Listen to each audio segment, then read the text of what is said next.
Very good morning class. जय Shri Shyam. Chapter 7 जो है वो हमने कंप्लीट पढ़ लिया है और उसके क्वेश्चन आंसर्स भी हमने कंप्लीट कर लिए हैं। आज हम शुरू करने जा रहे हैं चैप्टर 8। चैप्टर 8 का नाम है कोशिका और हम इसमें पढ़ेंगे कोशिका की संरचना के बारे में और कोशिका के कार्य के बारे में कि किस तरह से ये कार्य करती है। अब देखिए, आप इसमें सबसे पहले हम बात करते हैं कि कोशिका क्या होती है। पिछली क्लास में आपने पढ़ा होगा कि कोशिका जो है वो मानव शरीर की सबसे छोटी इकाई यानी संरचनात्मक और क्रियात्मक इकाई होती है। विभिन्न अंगों के समूह विभिन्न कार्य करते हैं जो कि आपके द्वारा सूचीबद्ध किए गए हैं। यानी अगर हम हमारे शरीर की बात करें, जंतुओं के शरीर की बात करें, तो अलग अलग जो अंग होते हैं वो अलग अलग काम करते हैं। जैसे श्वसन के लिए अलग अलग कई प्रकार के अंग होते हैं, पाचन के लिए विभिन्न तरह के अंग पाए जाते हैं। इन सब के कार्य अलग अलग होते हैं। किसी भी सजीव की सबसे मूल जो इकाई होती है, संरचनात्मक और क्रियात्मक इकाई, उसे कोशिका कहते हैं।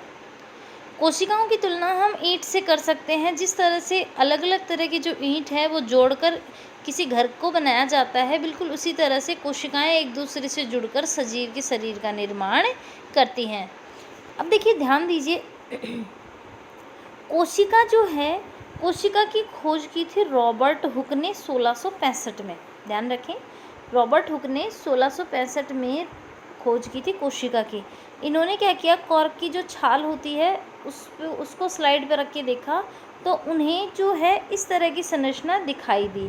तो इन्होंने क्या किया, इसे कोशिका नाम दिया। लेकिन इन्होंने जो कोशिका देखी वो मृत कोशिका थी।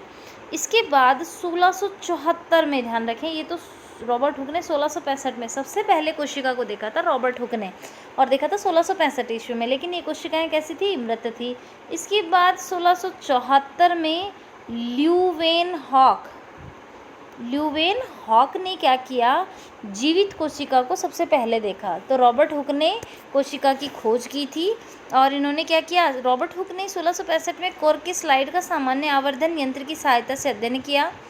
कॉर्क पेड़ की छाल का एक भाग है। उन्होंने कॉर्क की पतली स्लाइड ली और इसका सूक्ष्मदर्शी की सहायता से देखा तो कॉर्क की स्लाइड में उनको अनेक कोष्ठयुक्त या विभाजित बक्से की तरह संरचनाएं दिखी। जिस तरह से एक मधुमक्खी का छत्ता होता है ना, बिल्कुल मधुमक्खी के छत्ते के समान उनको इस तरह की संरचना दिखाई दी।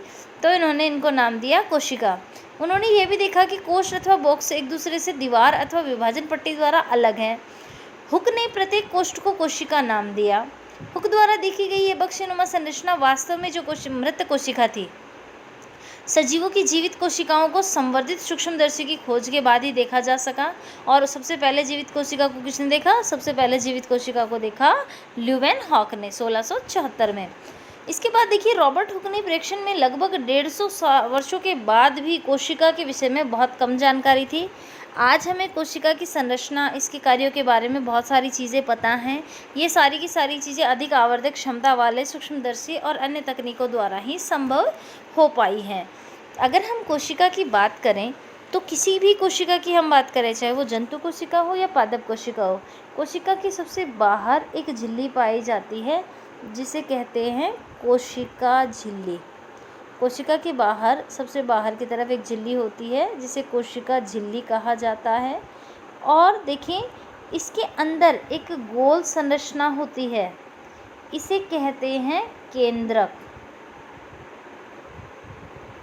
इसे केंद्रक कहते हैं और यहाँ पर द्रव बिखरा रहता है जिसे कहते हैं कोशिका द्रव। ठीक है, तो मेन कोशिका के अंदर 3 चीज़ें हो गई। सबसे पहले हम बात करते हैं, ये जो बाहर की झिल्ली है ये कोशिका झिल्ली है। इसके बीच में जो गहरे रंग की संरचना आपको दिख रही है ये केंद्रक है और इसके बीच, केंद्रक और झिल्ली के बीच जो द्रव है उसको कोशिका द्रव कहा जाता है।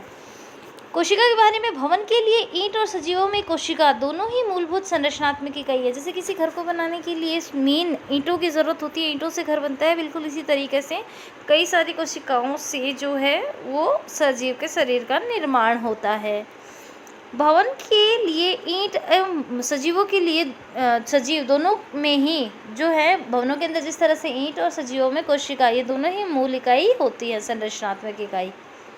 यद्यपि भवन निर्माण में एकमात्र ईंटों का प्रयोग होता है, परंतु इसकी आकृति, डिज़ाइन और साइज़ अलग अलग होते हैं। इसी प्रकार सजीव जो होते हैं ना, सजीव जगत के अंदर जीव जंतु एक दूसरे से भिन्न होते हुए भी कोशिकाओं के बने होते हैं, और निर्जीव ईंट की अपेक्षा सजीवों की कोशिकाओं की संरचना अधिक जटिल होती है।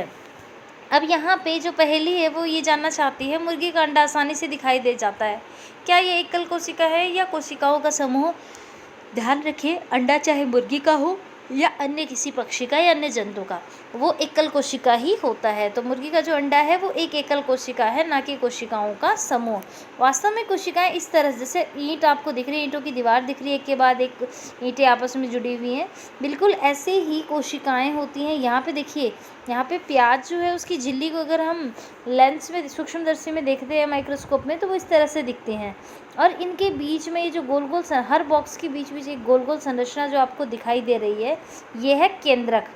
तो ये कई सारी कोशिकाएं इसमें दिखाई गई हैं जो कि प्याज की झिल्ली की हैं। अब देखो, इसमें मुर्गी का अंडा एक एकल कोशिका है और आकार में बड़ा होने के कारण इसे नग्न आंखों से भी देखा जा सकता है। तो आज के लिए हम इतना ही टॉपिक पढ़ेंगे। कल आपको जो है मैंने क्वेश्चन दिए थे, तो जितने क्वेश्चन आपने कर लिए उसके आगे के 4 क्वेश्चन जो है वो आपको होमवर्क में करने हैं। Thank you.